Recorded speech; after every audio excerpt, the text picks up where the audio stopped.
here just to see what sort of responses we're getting. And again, as I sort of talked about at the beginning, this is about you as an individual in this particular session. So knowing what it means to you is going to be key. Okay, thank you, Lara. Happy and healthy.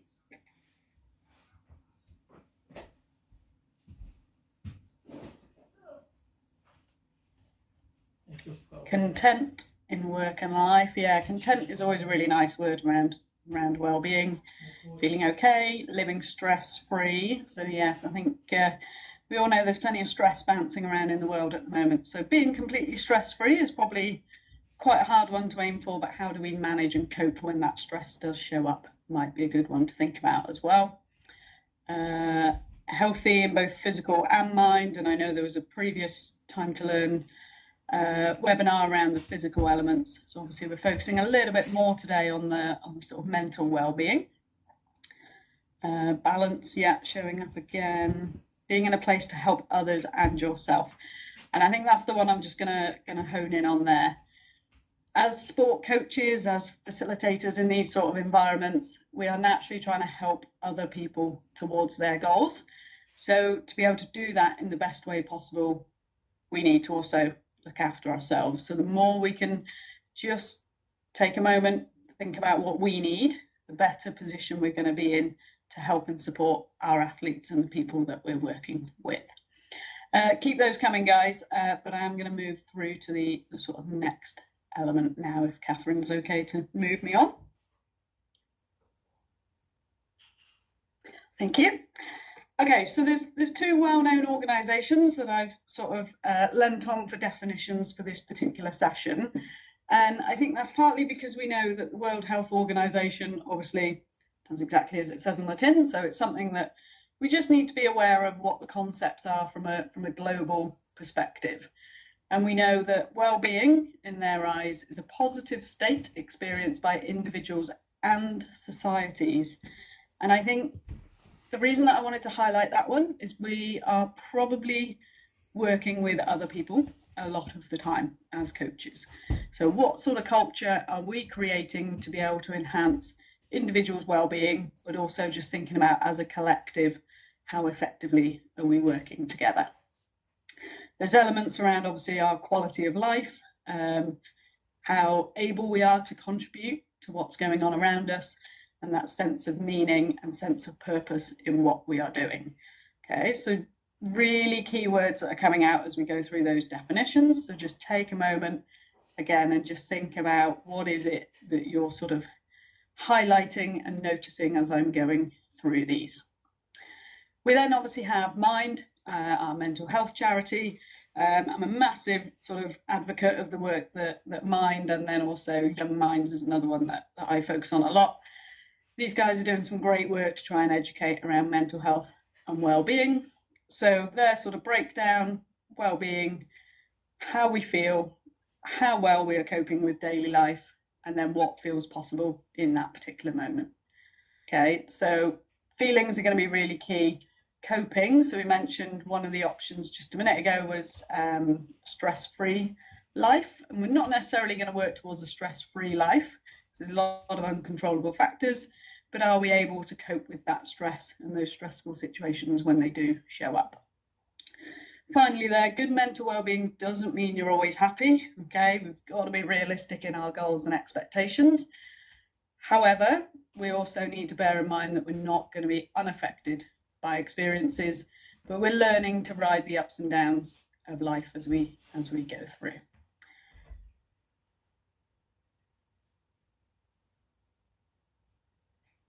Okay, so our first element before we jump into the 5 steps and the 5 ways to well-being is thinking about you guys as coaches. Okay, so we know that high performance coaching right down through to our volunteer coach who's sort of juggling things around a full-time job as well. Think about your personal barriers as we go through these. So I've separated them out into 3 sections. So first of all, time, probably the number one barrier that we all sort of talk about and put up in various ways. So coaching, naturally long, unsociable hours. We know there's going to be a lot of time pressure and deadlines, big events, big competitions coming up. And we obviously know that sport naturally seems to take place early mornings or late nights. And I think it's just being able to recognise that sleep patterns are going to obviously have a little bit of an impact on the time that we have available. Other daily habits, so our lack of sleep, potentially because we're busy, we're not making the best decisions around our own nutrition, even though we're probably nudging our athletes to make the right decisions for themselves. And we know that potentially in the world of coaching and sport, and if I'm honest, I'm going to talk from my own examples here, it's really difficult to take time off. So we know with a lot of coaches, there's a big sort of loyalty factor. Once you're in, and you're reluctant to step back and take any time off. I know with my own hockey coaching experiences, there have been times in the past where I've probably done too much and potentially just taking one session off just to reset myself around my work commitments probably would have been helpful. So we know it's difficult to hand the reins over to somebody else, but if you can get a network of coaches together to be able to do that, that'd be fantastic. And then we know that personal values are going to be influential. I'm highlighting a few here. Obviously, each of you is going to be different in terms of your own personal values and the way that you work. But we do know that coaches, generally, we come with quite high personal standards and expectations. And there's potential for elements of perfectionism that shine through as well. As I've already alluded to, we find it difficult to hand over responsibility to others, which means that obviously then we're reluctant to take any time off. We're asking a lot of the people around us. So with our athletes, with the people that we're coaching, we're asking them to do a lot. We're asking them to commit a lot of time, a lot of energy. So we feel like we have to set the sort of same standards for ourselves. And then we've got that element of focus on supporting others with their goals. Okay, so we know that we're sort of striving for those people to achieve their goals. Are we ensuring that we're taking a moment to think about our own well-being and our own focus at the same time? So think about your barriers. Are you a full-time high-performance coach, as I mentioned, where the pressure is going to be high, big outcome goals, and then those barriers are obviously going to be a little bit different to those of you that might be a volunteer coach, picking up sessions in the evenings and at weekends, but actually you're working full-time and have a family around that as well. So what are your potential barriers? Maybe take a moment to write down a few and highlight the ones that are important to you, because those are the ones that we're going to have to come back to as we go through the rest of the session.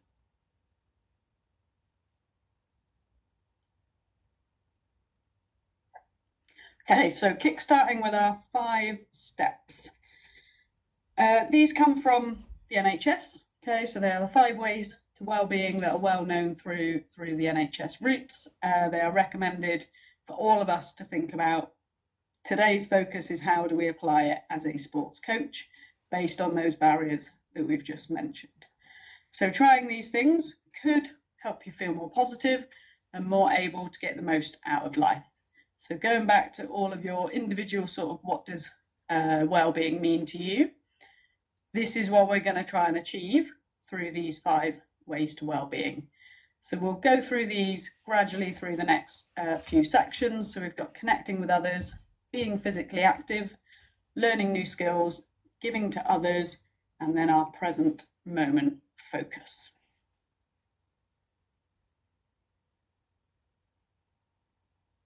Okay, so our first way to well-being, connecting with others. So good relationships, we know, are an important part of our mental well-being.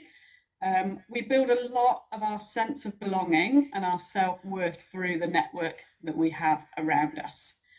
We also know that being surrounded by the right people gives us an opportunity to talk and share our positive experiences. If we become quite isolated, our brains are quite negatively wired, quite naturally, so we sort of dwell over the negative. So having a good positive support network around us can give us that opportunity to share the good stuff that's happened in our day. And we know that obviously we're really looking for emotional support through those friends and family and those people that we connect with as well. And we want to support them, and we'll come on to that one through giving to others, but those connections aren't just about what you can achieve through those relationships, but also what can you give back through those connections.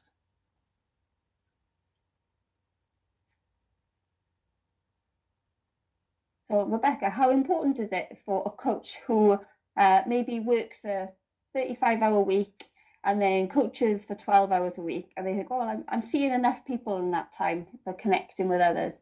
Is it important that they go and find other things as well, other people to speak to? Because they just, from that point, you could argue that people are just remaining within their same bubble, their same group of people. Yep, yeah, 100%. So I would generally say to people, think about the quality of those connections. So we can be around a lot of people a lot of the time, but that doesn't mean that we're necessarily connecting with each other. So if you're sort of going through your work day 9 to 5, how many good conversations are you having just to share things a little bit more than actually what's going on in a work environment? Have you got really good quality connections in those spaces? Same with sort of a sport environment. I know for myself, one of the coaches I used to work alongside when I was coaching hockey, we would actually have a little bit of a moment at the start of sessions to check in with how we were both feeling, who was going to sort of take the lead in the session, who was feeling in a better space, and who maybe needed the assistant coach role and just that little bit of a step back that day. So the connections are about quality of connections and actually, if I'm honest, connecting with people and not just simply being in the same space as other people. Because I think we all know that we've probably had days where we're surrounded by people, but we don't really feel like we've connected in any way.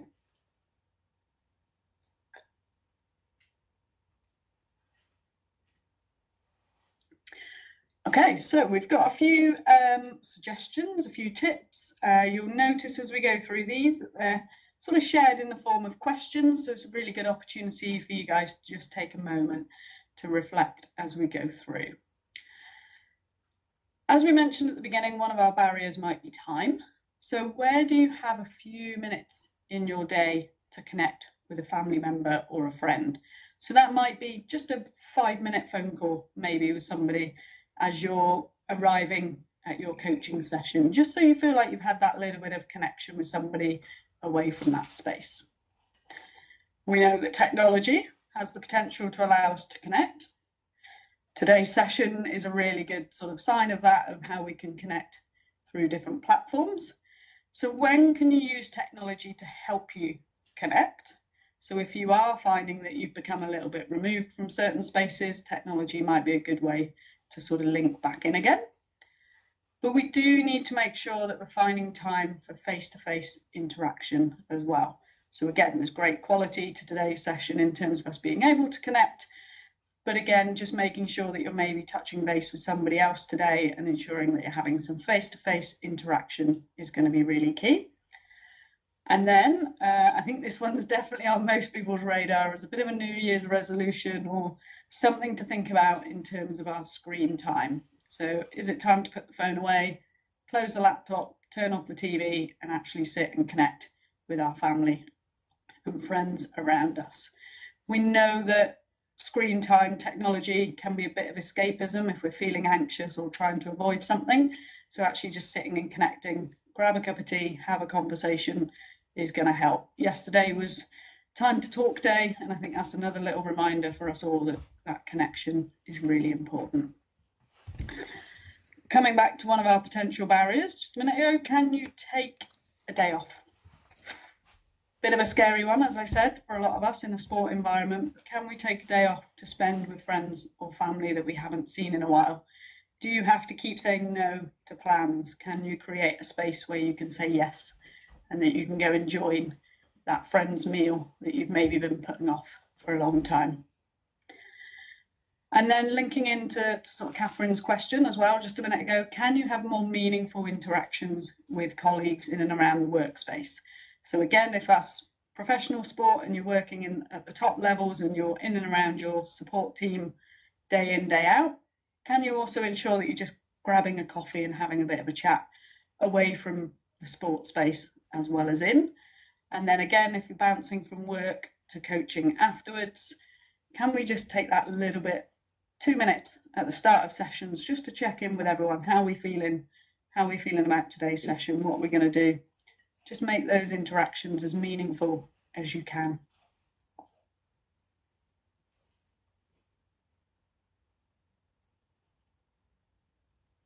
Okay, so we're going to do this little section for each of the 5 ways to wellbeing. So I've given you some suggestions, some ideas. We've reflected a little bit on what connecting with others means.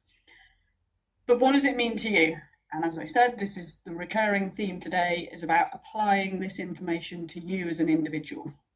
So we're not necessarily looking for chat box sort of responses for this one, but you're more than welcome to do it that way if you wish.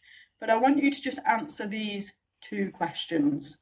What do you currently do well in terms of connecting with others, and what more can you do? So I would say at least 1 in each of those boxes for you. So if you've got pen and paper handy or just sort of notes on your phone, just jot down, what are you doing well? What can you do more of, based on some of those ideas that we've just talked about? I think one of the things I'm really good at is encouraging others to do this, but not so much myself. So it's the trait of a sport coach, I think, isn't it? That we're very good at encouraging other people to do this, look after themselves, but we don't necessarily do it as effectively for us as an individual. And again, I'm guilty of it. I'm not going to sit here and say that I get all of these things right all of the time. And I think as we talk about the connecting with others, it's also balancing.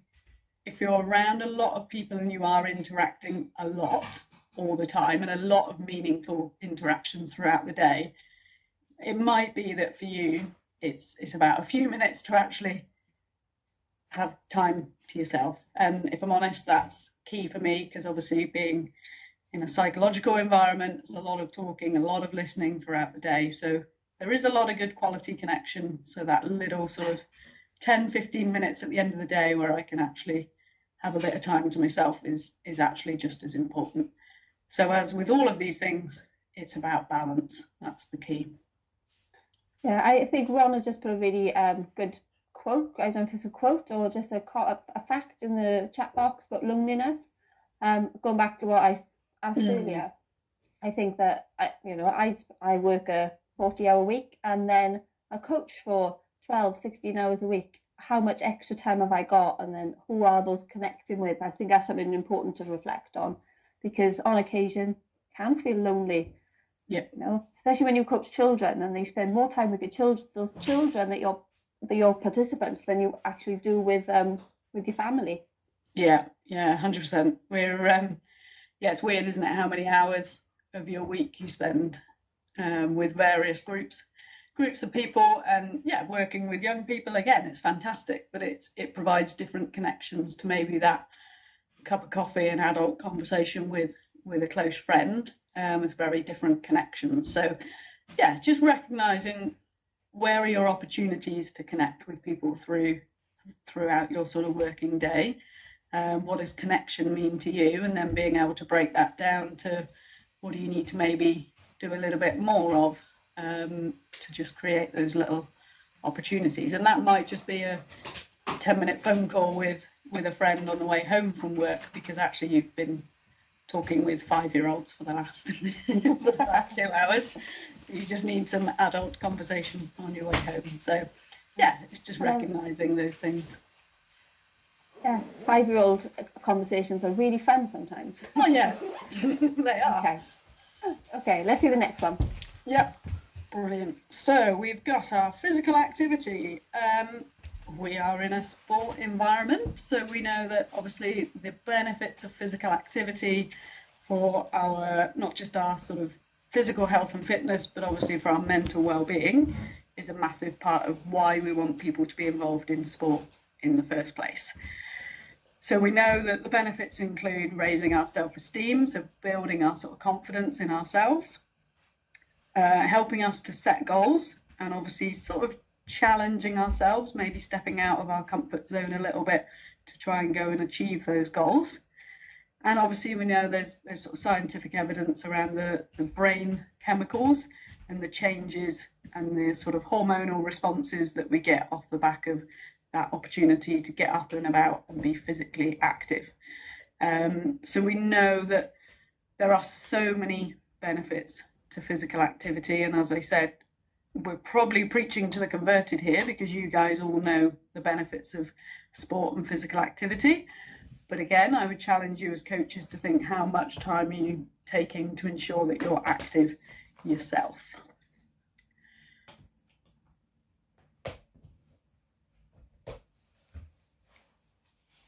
Okay, so similar structure to what we worked through with our first way to wellbeing. We're going to go through a few questions, a few sort of suggestions to start with, and then it will be a moment for you guys to reflect on what you do. So as I've already said, we know that we're very aware as a sort of sports cohort of the benefits of physical activity, but how active are you? So think aerobic. So running, walking, are you getting out and about in that way? Think strength. What are you doing on a daily, weekly basis that might involve some sort of strength movement? And then think flexibility. Okay, so what are you doing to get yourself moving in a more flexible approach? And I'm going to take a moment, just sort of share a personal example here. Aerobically, I think that's probably something that I prioritize all of the time. So running, walking, swimming, play hockey. So those things for me, the aerobic box sort of ticks itself. The other two for me are pretty non-existent, if I'm honest. Flexibility is a no-go, and strength, I don't think I do anything on a daily or weekly basis that's strength-based training. So even putting this content together at the sort of back end of last year, I started to reflect on this for myself and what sort of physical activity do I do? And then I recognised that I'm working from home a lot, sat at a desk a lot. So the flexibility one, not gonna sort of tick high level boxes in terms of my ability to be flexible, but can I get up and about and do some mobility throughout the day just to get the joints moving at various points? So if I've got a couple of back-to-back Zoom calls, just getting up for 5 minutes, even if it's just 2 minutes, or while the kettle's boiling, just doing a few stretches, just moving around a little bit can be really helpful. Okay, so just thinking about aerobic, strength, flexibility, which of those do you do? Which ones don't you do? Is there anything you could tweak and change as you go through? Again, hitting the sort of time barrier that we mentioned earlier on, how can you get your body moving more while you are coaching? Okay, so we can naturally become quite static when we're in a coaching space. So how can we start to move around a little bit more? Is there anything we can do while the group stopped maybe and having a drink? Can we just have a little bit of a walk around in that time, get a few steps in? If actually at the start of the session a group is stretching and it's suitable for you to do so, can you actually just join in for a few minutes? Again, that can spark up some really good conversations with athletes if you're sat alongside them and joining in. And I appreciate that's not going to be suitable in every scenario, but it's definitely one to think about. Again, if we talk about flexibility, there's a conversation starter for me when I join in with a stretch with athletes because they realise that I'm not very flexible at all. So good conversation to have. What activity do you enjoy? Okay, there's no point in you trying to start a running routine if you don't like exercising alone and you don't find it enjoyable to run in the cold, wet, dark of the UK. What do you enjoy? Where are your windows of opportunity to fit it in? Okay, so windows of opportunity, one of my go-to popular phrases, whether it's 30 seconds, 2 minutes, 5 minutes, we all have those little windows throughout the day that we can choose to do something helpful with.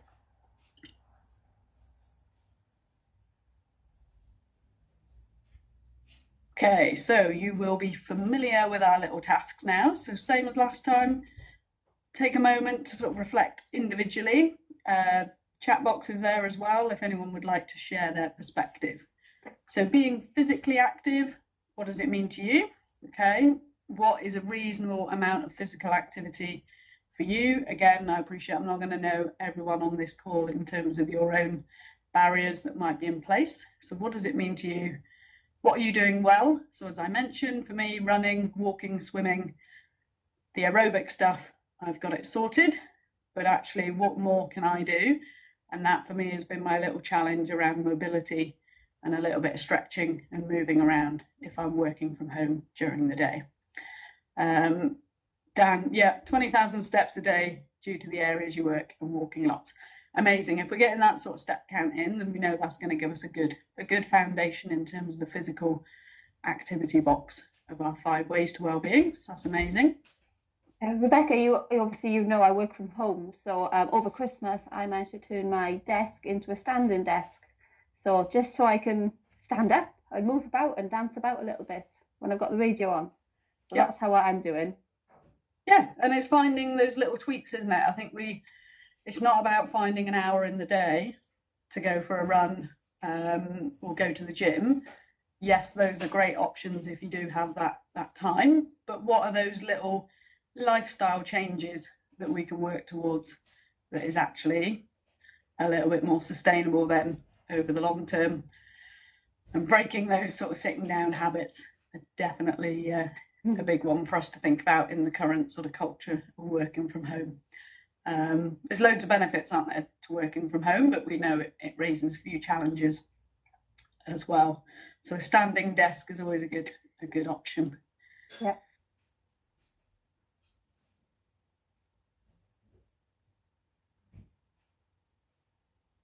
Okay, so we are on to number 3. So learning new skills. I'll be completely honest, this one, for me personally, I am rubbish at. Okay, and that's why tapping into each of the 5 ways to wellbeing is really helpful, because we'll recognise that some we're quite effective with, and then some we maybe struggle with a little bit more. And we know as we get a little bit older that naturally learning new things isn't necessarily something that we go out of our way to do. However, if we do learn new skills, again, similar to the physical activity one, we know that there's a boost in confidence and a boost in that self-esteem and how we feel about ourselves. It actually gives a little bit of a sense of purpose as well. If we're starting to think about how can we build our current skill set. So that might be something as simple as attending a webinar like you are today. Okay, that's learning new skills, or at least enhancing your knowledge around a certain area. And then if we think about our first way to wellbeing, connecting with others. So if we're learning new skills, maybe going to a new class, a new environment, or again, attending something like today, we're connecting with others, okay? And we're just starting to enhance that area of our wellbeing as well.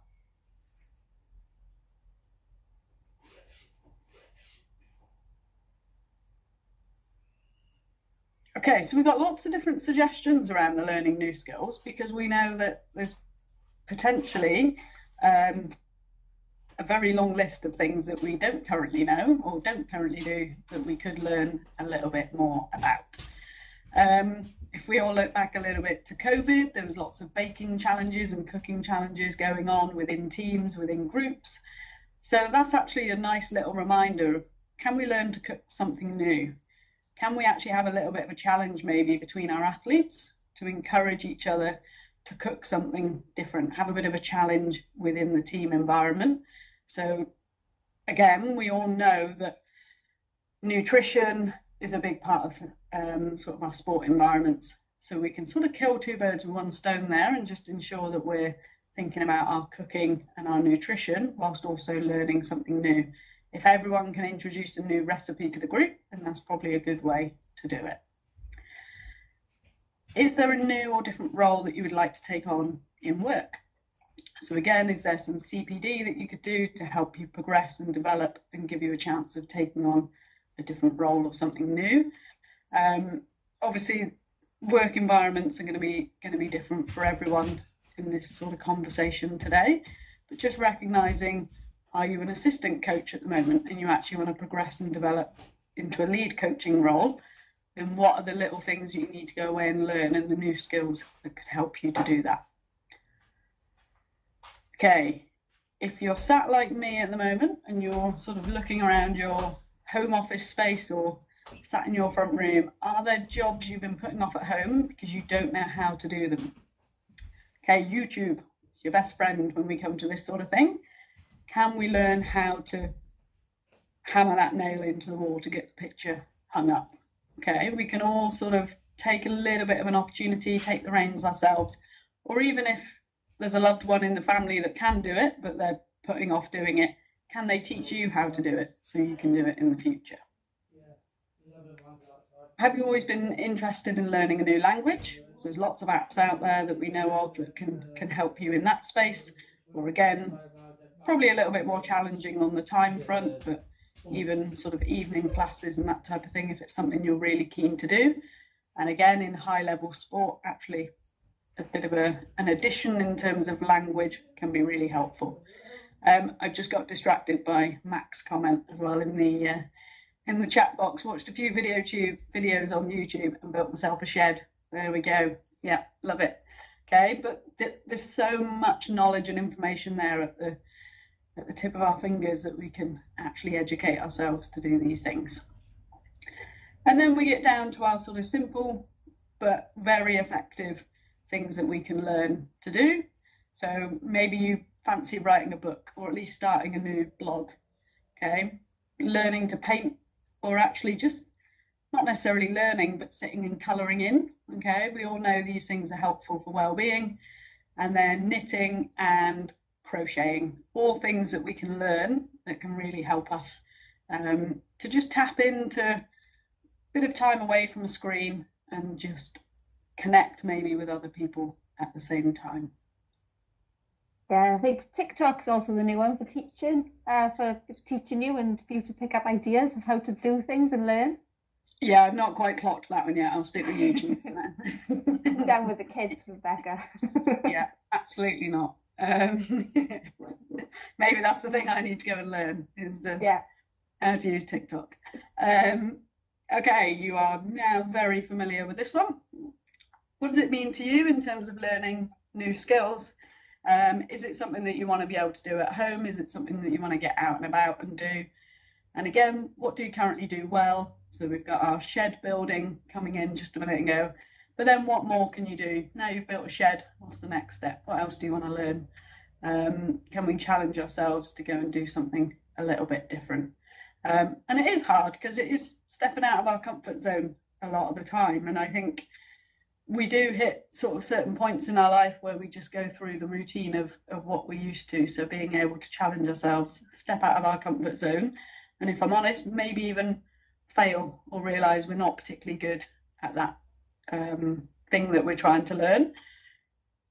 But that's what we also need to take from those experiences as well. And that's what we try and encourage athletes to think about, is you're not going to succeed all the time. So just having a bit of fun, maybe not being very good at something might be good as well. Fab, just looking in the chat box. Yeah, we've got another one around. Taught myself bespoke jewellery, nice. Yeah, and arts and crafts for mental well-being. I've got a colouring book that stays next to my sofa. I'm not very creative in terms of drawing and those sort of things, but actually just colouring in is quite a mindful activity that's very useful for us to do. I do the same thing. I've actually got a colouring book on my desk right now. Yeah. Yeah, it's a good little... I realise that when I'm sat with like my nephew and niece and things, I love colouring in whenever I'm with them. And then I was like, actually, I don't need to have the kids around for me to happily sit and colour. So yeah, having your own little colouring books is quite nice. Hey, find out the next one. Okay, so giving to others. This one's probably going to come with a slightly different mindset, because I would argue that every one of you is already giving to others in some way through your sport coaching.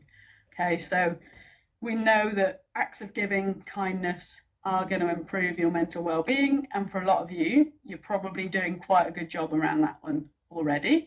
Again, I know through the work that I do, there's a lot of focus on other people. So actually this one for me is a really big one that I probably do pretty consistently, day in, day out. So we know that this brings a sense of reward, and obviously there's a lot of positive feelings that bounce around for us if we're taking that time to help other people. We're coming back to purpose again, okay, and self-worth and all of those things that we've talked about with the other ones. Just knowing that we've got that sort of focus can be really helpful. Unsurprisingly, as I mentioned at the start, this one's going to help you to connect with other people as well. And then it's just recognizing that this can be small, random acts of kindness towards other people, right through to larger ones like volunteering in the local community. As I've said, there's probably a number of you on here that are in voluntary roles and already giving quite a lot back at this point anyway, but just recognizing sort of the impact that giving to other people can have for you.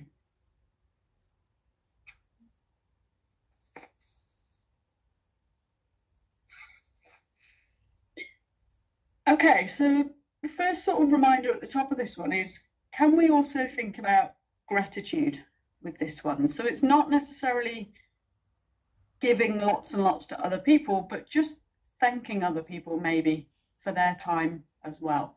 That little bit of thanks at the end of a session or the end of a long weekend of competition, whatever it might be, even if it's towards the athletes as well, they're giving up their time to commit to those spaces. So just think gratitude. Can we take that moment to thank people that are giving to us? And then actually that's us giving back to them with a little bit of acknowledgement at the same time. Why not take a moment to listen to how the people around you are feeling? Okay, so I mentioned it just a minute ago, it's Time to Talk Day yesterday, and just ensuring that we're taking those little moments to think about, am I listening and actually taking the time to connect with those people around me? If somebody you know that you coach alongside is going through some stress at home or maybe in work, can you just allow them that few minutes at the start of the session to process and work through what's going on? Okay, giving to others can actually sometimes be around giving them your full attention. Okay, we're all quite distracted at times, again, through technology and things. Are we actually listening to what people are saying to us? Time is key. As we mentioned, it can be one of our biggest barriers. So simply spending time with someone is often all that's needed. So it's not about physically feeling like you have to give gifts or those sort of things. It's, can you give time? Can you take that day off that you've said to your kids you're going to take off at some point so that you can spend the weekend with them? Okay, so take that little bit of time to think about, when am I going to protect a day off and spend some time with somebody that I keep delaying it and putting it off? And then might be an easier one for some of you in the work that you're already doing. Can you help with maybe a local project, link in with another organisation and sort of get things moving on something that might be helpful for the community? Okay, they can be quite big things, but actually it might come a little bit more naturally to you to help on a project level rather than on a more sort of one-to-one personal level. So thinking about what works for you in those situations.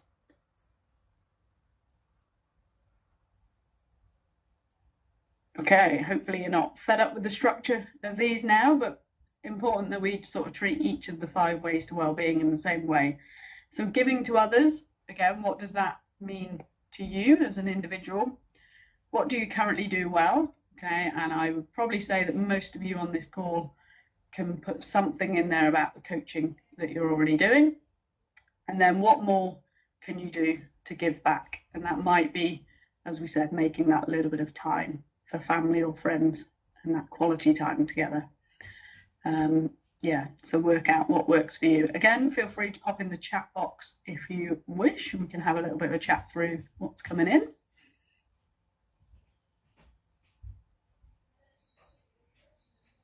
Yeah, when you first wrote this one, like, I found it quite difficult. I thought, I feel like I give a lot of time to my coaching.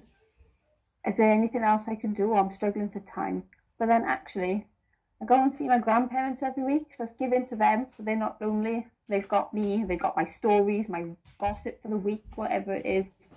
You know, it took me a bit of time to really think about, actually, I'm giving to them. Yeah, I think it's thinking about the variety of people and spaces that you're giving to. And I think we become a little bit isolated with maybe only giving in work and then giving in coaching. Are we giving back to sort of family and friends and making that time? Which we said, it's one of the biggest things, isn't it? That coaching comes with a bit of a lack of time to do those other things at various points. So just taking that step back and thinking, actually, no, a Sunday evening, I'm going to make sure I protect that time to go and spend it with family, with friends, grandparents. And you know that they're going to absolutely love the fact that they're seeing you on a more regular basis as well. Which means we all sort of leave feeling happier and more content when we've connected in that way. Which again, it brings us back to the connection one, doesn't it, at the beginning, and that quality of connection, not just a 5-minute phone call with grandparents, but actually being able to go over for half an hour and actually see them face to face makes a big difference. Yeah. Awesome. Okay, the last one. Okay, present moment focus. This is probably the one that most people get a little bit wary of.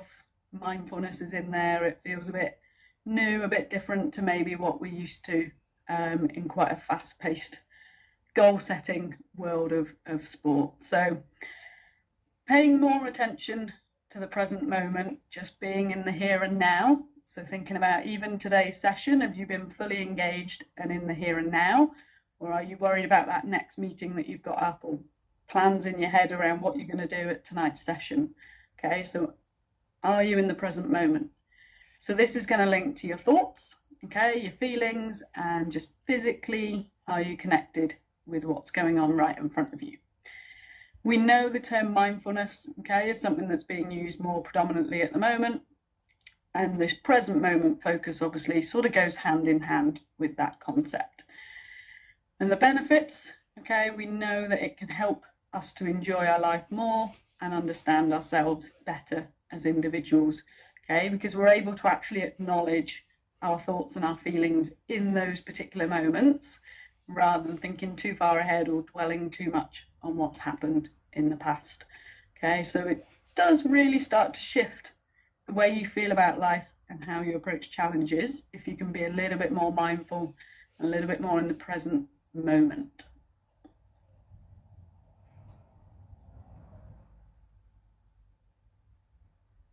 Okay, so I've already touched on this slightly, but how much do you notice what is going on inside you?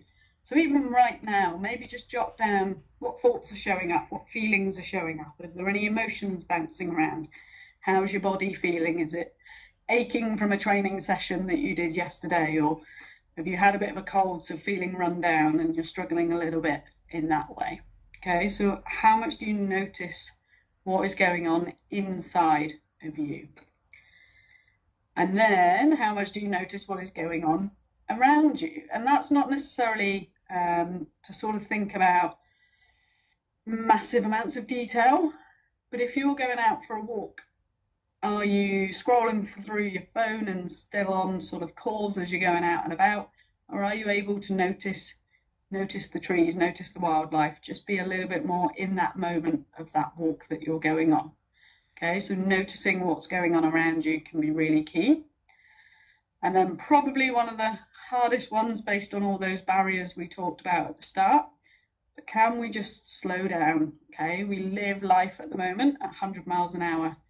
We just slow down, take a step back and just be aware of what is going on within us and also around us. And as I said, this is probably the one that for a lot of people feels a bit more uncomfortable than the ones that we've talked about so far. But then some of you have talked about doing jigsaws, doing colouring in. Actually, those are mindful tasks, okay? They bring us into the present moment. They switch us off from what's happened through the day and what might be coming up tomorrow. And we're able to just take a little bit of a moment to focus on those things. Tracy, I like that one. Watch has just told me to stand up. Yep. So again, those little bits of technology in these sort of situations, mine went off just a minute ago as well. So just being really mindful, can we use those little reminders to help us? Okay, so present moment focus, actually probably the most important one here in terms of what does that mean for you, okay? And then is there anything you currently do that helps you to stay in that present moment? Or actually, is this an area that you want to try and add a little bit more to in terms of that present moment? One of the big things again, trying to do a little bit better when I go to my own hockey training, I actually try and leave my phone in the car now, so I'm a little bit more present rather than getting distracted by work emails as I walk onto the pitch and still sort of checking things from the work day. Can I just take that little bit of a moment to leave my phone in the car and be fully engaged in the session that I'm about to do? And we're all guilty of it. Again, technology is one of our biggest sort of help points, but also can be our biggest challenge as well. Cliff, I'm very jealous. Okay, yeah, pets when it comes to present moment focus are amazingly helpful. Okay, definitely something that gets underestimated all the time. Yeah, one of the things I've been doing, Rebecca, is I now look after my brother's dog one day a week, and it has changed my well-being so much. Mm-hmm. Yeah, I currently live in a flat that doesn't allow me to have pets, so I'm working on that one to see if I can wangle the contract to be changed so I can, because I just know the benefits of having a pet around can be hugely beneficial around stress levels. But again, it helps us to just be in the here and now, doesn't it, when we're engaging with them as well. Yeah, I can't have a dog myself because I coach and I got so many other commitments, but one day a week makes a huge difference. Yeah, massively.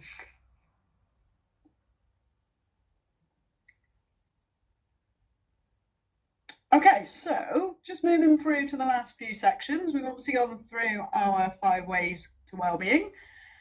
So breaking down your barriers, we talked about these right at the start. You might find it helpful, okay, initially to start with what feels comfortable for you. Okay, I talked about stepping out of your comfort zone, but initially it might be just building and tweaking and changing some little habits that are going to help you to still feel comfortable with the changes that you're making. So it might be when your watch buzzes, just make sure you do get up and move around for a couple of minutes, okay? That's going to feel quite comfortable, just a good little stepping stone. Then you might start to take 5-10 minute breaks between meetings and make sure you protect a bit of time in your diary. And then it might be a 30-minute walk maybe at lunchtime. But start with what feels comfortable. You're going to buy into it a lot easier, and then you can build it up from there. Give yourself time to figure out what works for you. As I said, what does it mean to you? What works for you has been one of our themes as we've talked about everything today. It's about application for you guys now. Okay, you've got those 5 ways to well-being. You've got those areas to think about. Celebrate the stuff that you're doing well, but then also figure out what works for you and how can you maybe do a little bit more. Go at your own pace. Okay, I know there's been lots of comments as we've gone through the session of people's sort of own challenges and things. Okay, go at your own pace. Again, this isn't about jumping straight into marathon training to get active. Okay, do what feels right for you, what feels comfortable at your own pace. Remember, good days for your well-being won't always look the same. Okay, we don't always have the same levels of energy or the same motivation, or maybe the weather's a little bit naff outside and that doesn't help our mood and how we're feeling. Okay, we're not going to be the same all the time. And it's thinking about how can you apply different ways to well-being on different days. So what I mean by that is I do tend to revert to the colouring book and sort of sitting a little bit more mindfully on a Sunday evening, sort of almost recharging, ready for the week ahead. Whereas through the week, I tend to focus a little bit more on physical activity, getting up, getting out and doing something for me in that space. Okay, so it's different days of the week are going to allow different opportunities in terms of the 5 ways to well-being. And be kind to yourself. Okay, we're not actually very good at that as human beings. Okay, the kindness towards others tends to be more natural than maybe the kindness towards ourselves. So don't beat yourself up if you maybe say you're going to get up and do something different and you haven't. Reset your goal and maybe go and do it next week or the next day. Okay, so be kind as you go through this process.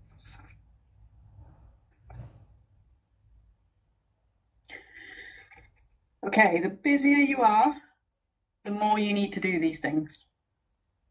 Okay, and this is probably one of the things that we struggle with again, based on those barriers at the start. The busier you are, the more you need to do it. Okay, so the busier that I've got with work, I obviously run my own company. As it's got busier, I've actually found that I've had to make more time for doing these things. If I'm going to be effective as a sports psychologist, sat one-to-one with athletes and in club environments, I need to do more of these things to keep the balance right. Okay, so be proactive with these 5 ways to well-being and take care of yourself as you go through your sort of day-to-day challenges. Pay attention to the cues that your body and mind is giving you. Okay, so that present moment focus that we talked about, pay attention to your body and mind and try and work with it a little bit more rather than pushing against it and risking burnout. Focus on your daily habits, okay, planning and those little windows of opportunity. As I said, it's not about finding 30 minutes or an hour. It might just be 2 minutes, 5 minutes regularly throughout the day. Understand your limits, okay? Just because somebody else works long hours and then comes and volunteers as a coach doesn't mean that that works for everyone, okay? Protect your personal time. I've learned that one the hard way, okay? Understand your limits, protect your time, know what you need to do to recharge so that you can be the best version of yourself when you're going out there to coach. And accept that you cannot do everything. Okay, we might have to say no sometimes to give ourselves a little bit of a reset. And again, we don't like letting people down, but sometimes short term, take a step back and actually that means we're in a better position in the long term. Rebecca, I know that the top tips are not popping up on this screen. I don't know what's going on with WebEx. I didn't do it for the presenter last month as well. Okay. Our tech support has popped into the chat for everybody. Fabulous. Yeah, so well-known phrase, top tip number 1, you cannot pour from an empty cup. If you are somebody that loves helping and supporting other people, you probably also need to make sure that you're doing enough for yourself so you have that energy and that resource to go and help other people. Proactive strategies, okay, are going to be better than reactive. Let's build good habits that look after our well-being rather than having to take a big chunk of time off of work or off of coaching because we've maybe pushed ourselves a little bit too far. And then theme for today, find what works for you. Okay, reflect on what well-being means for you, what areas you're doing really well and what areas you need to improve on. Okay, it is a very individualized thing, so take that time to think about what works for you. Okay. Thank you so much, Rebecca. It's been such an insightful session. I think I've taken a lot from it. So I'm hoping all the other coaches on our call today have taken a lot from it. Got some little claps as well. I like this new WebEx update. We've got some emojis and clapping going on. So great. So just to let everyone know that our next Time to Learn session is booked for the 1st of March. It's open for booking now. Okay, it's on supporting a sense of belonging. So you're belonging within your coaching, your club. It's a really interesting session. I've been a part of putting it together. So it'll be delivered by myself and Mark Scott, who's also from UK Coaching. So, I know everyone, just the last minute before you dash off, you are going to want to know how to get your certificate. Don't use the QR code on here. Go to the website that UK Coaching 2, our tech support, have put into the chat box, which is ukcoaching.org/WE. Fill in just 2 questions and then you will get your certificate on Monday or Tuesday. I think it's Tuesday you'll get it because Monday I'll verify the register and then Tuesday you'll get your certificate. Hope that makes sense for everyone. But thank you again, Rebecca. Thank you to everyone for your contributions as well. It's been really interesting and I think you've given me some ideas as well, everyone. So I hope you have a lovely rest of your Friday and lovely weekend when it comes. So you can all begin to log out now.